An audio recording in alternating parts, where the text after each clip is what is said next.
Hello and welcome everyone. So in this video, I'm going to talk about the economics of privacy, and it's a really broad area. So I'm going to just kind of think about some survey sort of overview type ideas. And then if you're interested, there's certainly different paths that we could take. I mean, you could spend an entire course, entire upper division elective on the economics of privacy. I'm going to go in one direction in particular, kind of two directions, which is thinking about the way that we interact with Google, and then also the way that firms use and can operationalize price discrimination and other practices using the information that they're able to gather or that's been explicitly given by consumers. So the relevant papers here, Alessandro Acquisti is sort of one of the key researchers in the area of economics of privacy, hence has written this sort of survey paper in the Journal of Economic Literature. And so if you're interested in getting started thinking about an area in economics, a really good place to go is JEL, Journal of Economic Literature, or JEP, Journal of Economic Perspectives. And this one appeared in Science. So that's going to be the focus of the first half of the lecture, is me just kind of raising some of the important issues. And then if you're interested in learning more, there's, like I said, there's kind of a wealth of information to explore here. So Alessandro is one of the key researchers in area of economics of privacy, and there's a lot of interesting applications. This is just Alessandro's Google Scholar site, right? And so come through and you can find a variety of interesting papers. One that I was going to include in the course, I decided not to because we've kind of done a lot with nudging already, is this one. You click through the PDF version, and that's this right here, Nudges for Privacy and Security, Understanding and Assisting Users' Choices Online. And this is a really cool paper. And so I had to make some decisions about the direction to take this particular lecture, whether we wanted to go kind of in the direction of nudges and so on and so forth, or in the direction of thinking about the way we interact with search results and the way that firms use price discrimination. And so I've decided to go kind of in this direction instead. However, I do recommend that paper, absolutely. All right, so the three key themes that come out of the survey paper are, firstly, well, it's really difficult to come up with some general, all-inclusive, all-encompassing economic theory of privacy because, right, issues of economic relevance arise in widely diverse contexts. And hopefully you get a feel for that a little bit just by virtue of the fact is like I've kind of explored and then explained some of the choices I've made in terms of what we'll do in this lecture even, right? There's theoretical and empirical situations where the protection of privacy can both enhance and detract from individual and societal welfare. I mean, of course, right? So there's situations where protecting privacy is going to be really good for the individuals and also really good for society. There's situations where protecting privacy is going to be bad for the individual and bad for society, and then everything in between, where it's good for the individual, bad for society, or bad for individual, good for society, and so on and so forth. And so here we're thinking about kind of really broadly the fact that, hey, it's really context dependent, whether or not privacy is going to be a net good or a net bad. Also, consumers' ability to make informed decisions about their privacy is hindered because consumers are in a position of asymmetric information regarding when their data is collected, for what purposes, and with what consequences, right? You don't always know when your data is being collected. I mean, obviously, like if you're typing something into a text field, like it's going to go into the company's database, so you realize that.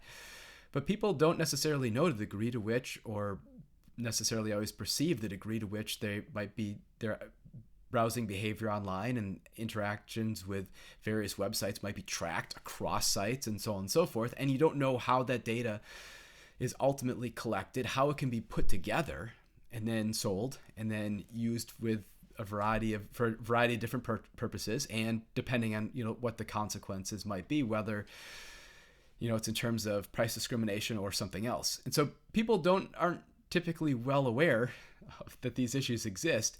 And so that can be kind of a really big problem because you want to know the full set of costs and full set of benefits before you're engaging in some particular activity. And here you've got this issue of asymmetric information. Okay, so also the economics of privacy concerns trade-offs between balancing public and private spheres, between individuals, organizations, and governments, right? So we have this really complex interaction between, individuals and the firm that they're dealing with, or individuals in the government, or government and firms, or government to individuals. And you think about like all those different relationships. And also think about like this isn't even to bring up anything that has to do with national security or law enforcement or anything like that, but of course there's certainly that aspect as well. And so you think famously about like which companies are really good at keeping your information safe and then which are not, and there's competing and often opposing incentives that are behind some of these interactions, and that's really important to think about. All right, so economics tends to focus on the informational aspect, the trade-offs arising from protecting or sharing personal data. Yeah, and economics is typically focused on thinking about we have the ideas of asymmetric information. We kind of focus on the role of information. As a matter of fact, like we think about, in a lot of cases, it seems like revealing more information is good, right?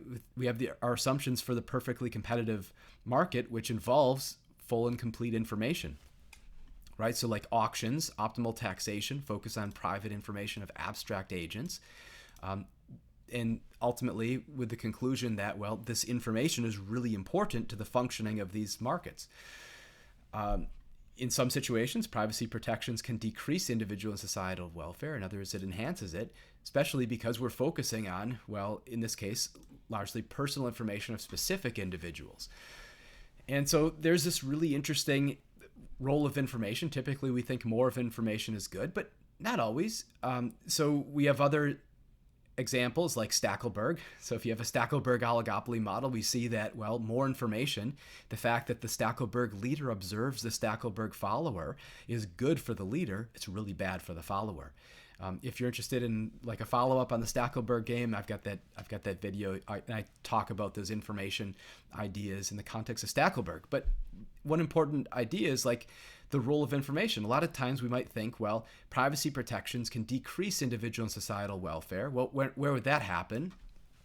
Well, think about like one of the key markets we interact with would be like healthcare or insurance markets, and they're plagued by the problems of adverse selection and moral hazard, both of which are problems that arise from asymmetric information. And if there's more information, we'd expect that those markets would work better. And so maybe privacy protections are bad in those areas. Oh, but wait a second. As soon as I start mentioning healthcare, now all of a sudden, like you're reminded of laws like HIPAA and the different privacy protections for people. Like on the other hand, like we don't want our health information necessarily to be out there, especially wouldn't necessarily want your health information out there for insurance companies that are then going to price that into the quote that they'll give you. All right, so it's not impossible to unambiguously conclude whether privacy protections entails. It's not possible to unambiguously conclude whether a privacy protection entails a net positive or net negative change in purely economic terms. It's context dependent. And that's sort of an important reflection for a lot of things in economics, that the circumstances really matter. Like it really depends on the circumstances what we think is going to be the prediction of the model. And one of the big reasons for that is because it depends which are the relevant assumptions. And so, again, this is just all to say there's not a one-size-fits-all model of the economics of privacy, and that really it's a collection of a lot of individual contexts, although there's some unifying themes for sure. Definitely, social media has changed our relationships with information. It's changed our relationships with firms. It's changed our relationships with a wide variety of economic agents. It's changed our roles, right? And so you think about some of the major economic or major things we spend time on, like social media, Facebook, Google, purchasing online, Amazon, whatever is the case. Well, these are situations where the individual is not only a consumer, but they're also a producer. They're supplying information. So, like, obviously, in the context of like social media site, you're a content creator in some sense. Like, you're providing information, which is then what's attracting other users to come and stay on that site longer, right? Doesn't work very well if no one's posting anything on Instagram or Facebook, or in days long ago, MySpace, and so on and so forth. also, you're producing information that's relevant for the firms that you're buying from. So there's that paper that was referenced in Freakonomics where Stephen Levitt was working with some co-authors, some of which were working on the staff at Uber, and demonstrating how they're using data from people's phones and from the prices that people have been quoted, whether it was surge pricing or not, to determine when a person would buy, when they wouldn't buy, and then what their willingness to pay must be under a variety of contexts. They're able to chart out a demand curve, right? That's really important information that the individual, by virtue of interacting with the app, is providing the company. So yes, Uber is providing or facilitating ride sharing, but they're also gathering information about consumers' willingness to pay. Specifically, yes, for ride sharing, but nevertheless, there's like a transaction there where the consumers are giving more than just their money to be able to take that ride. All right, so one thing that's really important to observe is, hey, look, we've got all these different things. We have like our actions, desires, interests, intentions collected by third parties. Well, collected whether it's via what's posted on social media or if there's an app that has permissions to be able to scrape the data off the site or whatever it might be the case, often without people's knowledge or explicit consent, and with a scope, breadth, and detail, arguably without precedent in human history, right? We haven't seen anything like this before. Of course not, because there hasn't been this level of technology before. And so that's really important because people haven't necessarily adapted to be able to think carefully about how to optimize in a context like this. One of the things that I do, realizing that this is the case, is I don't reveal my true preferences, true interest, desires, actions, and so on and so forth on social media sites and on Amazon. Like I always tell you about like what I do for Amazon. I don't know if it works or not, but I keep like 2,000 items in my Amazon shopping cart, and then I buy them over time when I see price fall. But I've got a lot of things I would never buy. And so hopefully, I don't know, maybe this is just me being silly or being able to kind of have fun with the system. Maybe it has no effect or whatever, but you do the same thing with like Facebook or Instagram or whatever. And this can kind of sort of muddy or make the signal a little bit noisy. I don't know if it has any effect. I just think it's fun. But anyway, so ultimately the vast amounts of collected data has substantial economic value. Why? Because, well, it's relevant for price discrimination. If they know what you're interested in and then they start targeting advertisements and or prices, then that can be really beneficial to the company. All right, so obviously this involves things that people might reasonably expect would be useful to companies, right? So like demographic type information, right? Well, demographic type information, and then things that they can infer on the basis of some of your behavior, reservation prices, but then also, where have you clicked? How long did you see something before you clicked? What order did you click on a website? What comments have you posted online, photos on social media, so on and so forth. So there's the ability, right, to be able to link your activity online and offline. So that's interesting as well, right? So being able to track purchases. So what you really want to be able to do, and maybe it's a little bit less relevant in the context of like at the present time as I'm recording this, people are spending a lot more time at home because of pandemic. However, what used to be sort of the goal of a lot of these firms is be able to determine, well, if you saw an advertisement online, did you make a purchase online, or did you make a purchase? If you made a purchase, was it in a physical location and where, right? So those are really things you can think about, the level of data that companies are trying to get to. Interestingly, privacy is not the opposite of sharing. It's control over what's being shared, right? So you might think of privacy as just like not giving out any data whatsoever. No, we want to think about privacy as control over what's being shared. So we could think of privacy and then personal information as economic goods, and then we learn about like other really interesting characteristics, right? In particular, remember our characteristics of goods. So we have non-rival, we have non-excludable. Non-rival good is one that you can't really diminish. And so when one person uses the good, it doesn't reduce how much remains in the universe for everybody else.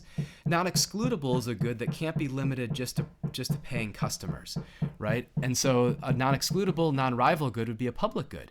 And here we think of like a complex online advertising ecosystem engaging in the trades of internet users' personal information, right? It's really hard to be able to prevent or limit the spread of information once it's being released. Information is infinitely duplicable, right? It can be accessed by anybody, and it's really difficult to control uses beyond what it was originally released for. I mean, information is really difficult to control. It can kind of spread really fast, at least to the extent that people are interested in trying to make it spread or being able to access it. And so that's important. It's like once it's out there, it's kind of out there forever. All right, so one core tenet of information privacy is the ability to keep that information protected, to exclude someone from knowing or using certain information, right? To make it excludable. It's difficult to do. The value of keeping some personal information protected and the value of it being known are almost entirely context dependent and contingent on essentially uncertain combination states of the world. The other issue is that, well, even though like you might have in one particular context, you want the data to be known, but there might be other contexts where you want it to be unknown. But once the data is released in one of the contexts where you want the data to be released, it can very easily spill over into other contexts, right? So you could think of situations where, maybe you want to share information amongst a small group of friends, but it can very easily spill over to everybody else, depending on, if you have some type of illicit activity where somebody's breaking in to the data source, or if you just have somebody that ends up wanting to share more than you would like to share, and then ultimately the data gets, there's a variety of ways that data can get out. And then once it's out, then it's really difficult to be able to control the data or further place limitations on how it could be used. Interestingly, thinking about disclosing data, there's this sort of reversal of information asymmetry. Initially, you have the consumer who has all the information. They know everything about themselves, and they choose how much of that information to reveal to the company who's presently ignorant about what are those underlying data values. However, once the data is released, now the consumer is completely ignorant about the degree to which and the intentions of the company and how that data is ultimately going to be used, right? So how will the merchant use the customer's information, including their estimates of reservation prices following a purchase, right? We're hoping that they're not going to practice first-degree price discrimination, but they might. First-degree price discrimination, right, remember, is where everybody gets their own personalized price. Now, there's some protections beyond just data privacy that keep people from being subject to first-degree price discrimination. In particular, for price discrimination to be practiced in the first place, the company's got to have market power. They've got to have not a whole lot of close rival substitutes. They've got to be able to identify this information about the individual and match it correctly to the right individual, or close enough to be able to make it profitable to do that instead of just standard monopoly pricing. And then lastly, they've got to be able to prevent arbitrage, which is having the low willingness to pay person getting the good for a low price and then turning around and selling it to somebody with a high willingness to pay at kind of a medium price, and then they both profit. All right, so we have this sort of mixture of tangible, intangible, and incommensurable trade-offs. So tangible, intangible, and incommensurable. Incommensurable, this means like they don't match up. It's like apples and oranges. You've got two things, they're just not even the same terms, not even the same language. This would be like trying to measure something in miles and then compare it to something measured in pounds. You can't do it, right? Okay, so tangible is the discount I receive from the merchant, right? So I might know what that would be. Intangible is the psychological discomfort I experience when something very personal is exposed without my consent. I'll talk about that in part 2, thinking about this Target example. Incommensurable, the effect on society of surveillance, the loss of autonomy we endure when others know so much about us. Now, there's a lot of interesting things here, and so we might not know what's going to be the impact of surveillance and having a society where this information is used to be able to know quite a bit about people on individual level.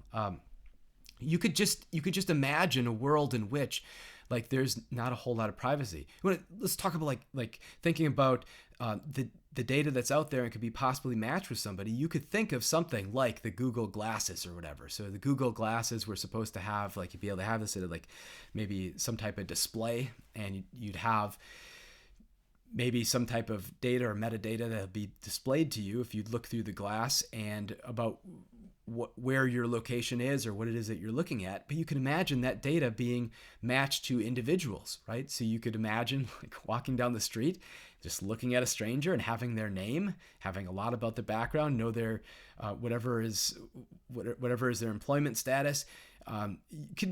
You could pool that data with like Ancestry.com, and you could know their entire family. You could know if you're related at some distant nth degree relative or whatever. I mean, you could think of the sort of reach of data and sort of loss of privacy in the largest sort of extent, right? Really difficult to understand or to be able to anticipate what might be those costs ultimately when if this were to come to pass, or at whatever variety of version of the future this ends up being. Okay, so that's something really interesting to explore. And then the last thing, thinking about privacy. Well, indeed, privacy has elements as both a final good, a good valued for itself, right? So final goods are those that ultimately go to end consumers and they're purchased for their own value, and as an intermediate good. These are goods that are used, well, here valued for instrumental purposes. These are goods that are used as inputs in producing something else, right?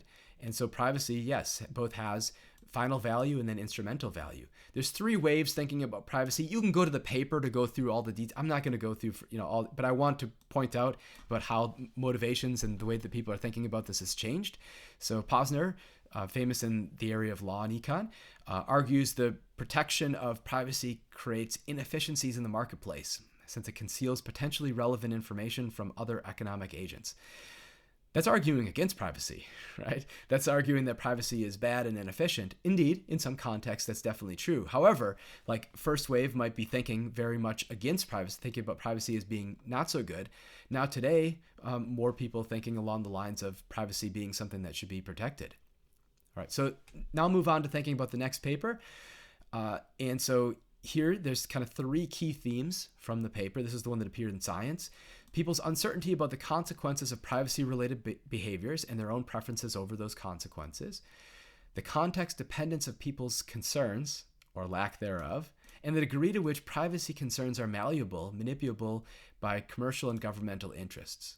So this is really kind of interesting and important as we're thinking about privacy is sort of, well, there's this key issue where people aren't quite sure about what are the consequences of sharing information and how they really feel about the data that they're sharing and the potential uses, possibly because they lack the sort of foresight or the imagination to be able to understand like what the uses might possibly be of some seemingly innocuous data revelation. Definitely context matters. And this is important both for thinking about when people are concerned about sharing information or when they're not concerned about sharing information. And this is one place where nudge, right? The idea of nudge can be really important, is thinking about, well, this is relevant for framing. And if we believe people should be a little bit more careful with their privacy, some good status quo, some good framing and some good nudging could be really important. Status quo, thinking like the default setting, right? Some good default settings on sites can be really helpful to keep people possibly from making some type of mistake. And so it'd be good, other things equal, on a social media site if the default settings were sort of biased towards not sharing very much. That would sort of protect people's privacy and then let people make an active decision to be able to determine how much to share. Wait a second, though. That goes completely against the interest of the site, right? Because the social media site, social network is a network. Network goods are the value of a network good increases in the amount of others using that network. And people are going to be more interested in being on the network if they can learn more about other users and interact and have more information. I mean, the value of the network is the value of the information on it. And so that's really important. And now you've got this incentive misalignment issue where you have the firm wanting people to share more information, people wanting to possibly their own interest being, their best interest being to share less information. So this is relevant for thinking about what the default setting should be. Maybe it differs from the perspective of the company and the perspective of society. And then definitely the people's privacy concerns. This is also relevant for thinking about helping people make better choices. Certainly, in some contexts, can be formed and can be shaped by messaging from firms and from the government, and not always, right? Not always with the best intentions. So you can think of things. Maybe the way that this is written, maybe we might initially want to think, well, the commercial firms are thinking about exploiting information. The government's here to protect us. Oh no, right? Could very well be the case that the government's interested in exploiting, and the commercial firms might be your best chance for protecting your information. All right, so and all the different combinations thereof. So here's some interesting information. So here's results from Carnegie Mellon University's Facebook network. This is so Alessandro, and at the time Laura was Alessandro's, I believe it was Alessandro's student. Laura's at Arizona now. We did not overlap at Arizona. I went to Pittsburgh and then started teaching at Carnegie Mellon, and as Laura went to Eller, and so, but I know Alessandro, anyway, so I don't know exactly the history of what happened in this paper. I don't know if they had data specifically. I don't know how they got the data, but I think they're focusing specifically on those who are affiliated with CMU. So basically, they made the following observations. Over time, the number of people willing to publicly share their birthday decreased from 80% in 2005 versus over 80% in 2005 versus below 20% in 2014.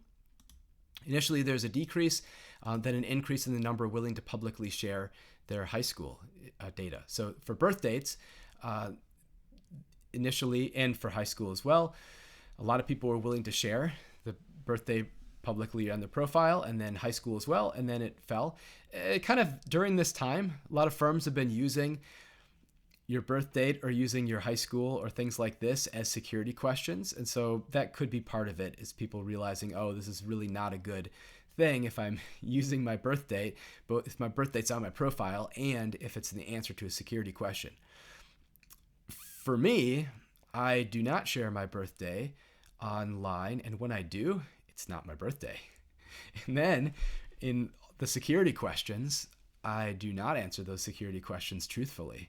And so I've got a collection of sort of answers that I'm able to like very easily remember, and then sort of nice algorithm to be able to answer the question in a sort of way that I remember. So when I was an undergrad, I was taking a chemistry 105 class. It was like basic general chemistry, and we had all these formulas and whatever. And the professor gave this sort of awesome piece of advice, which is like, you don't want to remember all these things. What you want to do is remember how to derive them, how to come up with them. So this would be like, think about the different effects of a supply and demand shift, right? There's lots of different combinations, whether demand shifts to the left, supply shifts to the left, vice versa, all the different pairings. If both curves shift, only one curve shifts. Well, you don't want to memorize all those combinations. What you want to do is memorize how to make the graph, and then the graph will give you the right answer. Or just memorize the general principle, and then you'll be able to back out all those different things. Well, that was my key for then doing these things. It's like, I don't need to remember my answers to the questions. I need to remember how I answer those types of questions, right? So there you go. All right. So these data were coming from this site. I should go to that actually. If you click through, it doesn't come through directly. You have to take out, at least on mine, you have to take out a percentage 20 or a 20%. I forget how it comes up. And then you'll get to the site. And so I do not know this individual. However, I know they did their undergrad at CMU.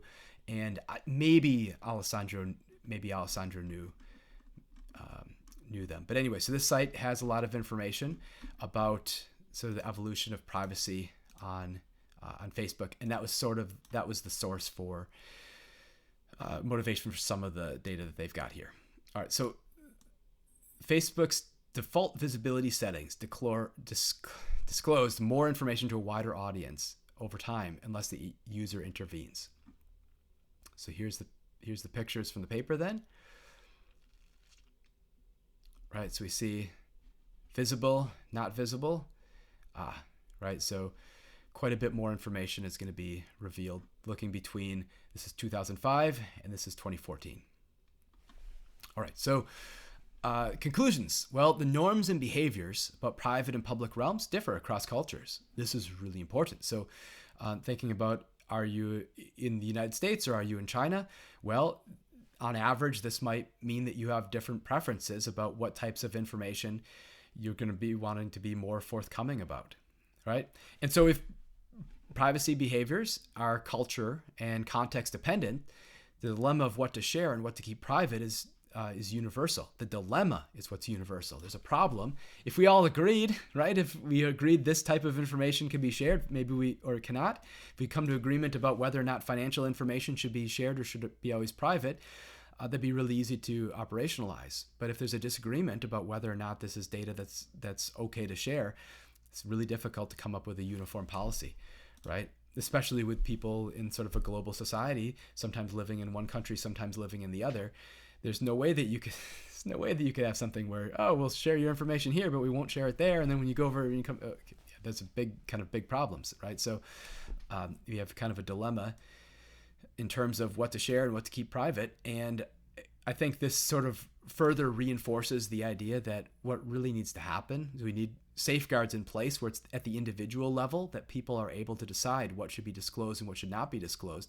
And then those individuals should be provided enough information that they can make a well-informed choice, right? We'd want sort of a nice status quo or a nice default setting.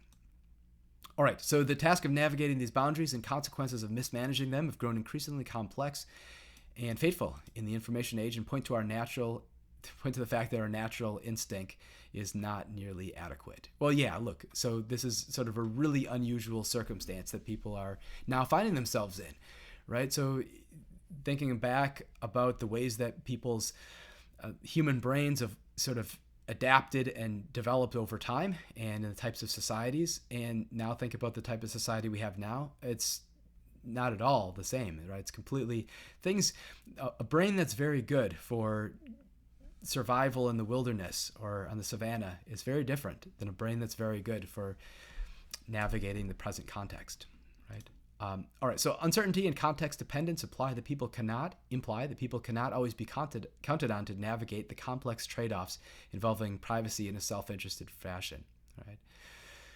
Maybe our thinking, maybe our brains are sort of ill-suited for this context, and that's kind of a really big problem. It's also really interesting. You want to think about like just how fast technology and data and the ability to share these things has changed. So, thinking about just over the last like 10 years, or the last 20 years, or 30 years, or 40 years, right? And so, I grew up in a time when there were computers but no internet. And then there was internet, and then there's social media, right? And then, I had a time when in order to have a video, you had to have a recorder, and you had to have these tapes, and you could make home movies, and that was pretty much about it. And there's no way to disseminate videos, right? And now we have this capability, right? So this is really interesting from the standpoint of like, well, what somebody might have made up their mind about years ago changes very quickly, given additional capabilities and additional reach of data to be able to spread to other individuals and organizations. Also, people are very easily influenced about what and how they disclose information, and what they share can be used to influence their emotions, their thoughts, their behaviors in many aspects of their lives as individuals, consumers, and citizens, as well as others, right? If you know how other people think, or those who are close to you think, that can influence yourself. Especially realizing the case that, it's not always the case that this sort of a negative influence could be also a positive. However, it definitely changes the balance of power between those with the data and those who are subjects of the data. Those with the data would be those holding the data become the organization. The subjects of the data are the individual who's released the information, right? All right, so ultimately, policy approaches relying exclusively on informing or empowering the individual are unlikely to provide adequate protection against the risks posed by the recent information technology. You can't just provide information to people about, or education about how their information might be used. You've got to do more because, well, people might be really ill-suited to navigate all the situations and all the relevant trade-offs to make the best decision, or even to make a decision that their future self is going to be okay with. Leave aside the issue of being able to optimize or come up with the best decision, right? All right, so if the goal of privacy is to adequately protect privacy, we need policies to protect the individuals with minimal requirement of informed and rational decision making. Some type of baseline form or framework of protection. I like the idea of having like a default towards, sort of shaded towards protecting privacy. To be effective, privacy policy should protect real people who are naive, uncertain, and vulnerable, and should be sufficiently flexible to evolve with the emerging, unpredictable complexities of the information age. Oh, this is really important because we want the policy to be able to keep up with technology. And realizing, actually, we just saw like the evolution of Facebook and the release of information. And so if people had not done anything and had just made their profile in 2005 and let it sit and not adjusted the settings, by 2014, they're sharing a lot more than they had intended to be. And so that's something important as well, is realizing sort of how not only the policy ought to evolve over time, but realizing how probably people's awareness about what firms are doing and how this data is using also needs to be updated over time. Okay, so if you have interest in this area, I do recommend you take a look at some of the other papers. As I had mentioned at the very beginning, I'll go back to now. There's a whole collection of interesting papers. Like I said, this could be an entire semester course. This one's interesting. So conditioning prices on purchase history. This is with Alessandro and then Varian, right? So author of the intermediate microtext. Anyway, so I'll go ahead and I'll conclude the video here, and I'll see you in the next one.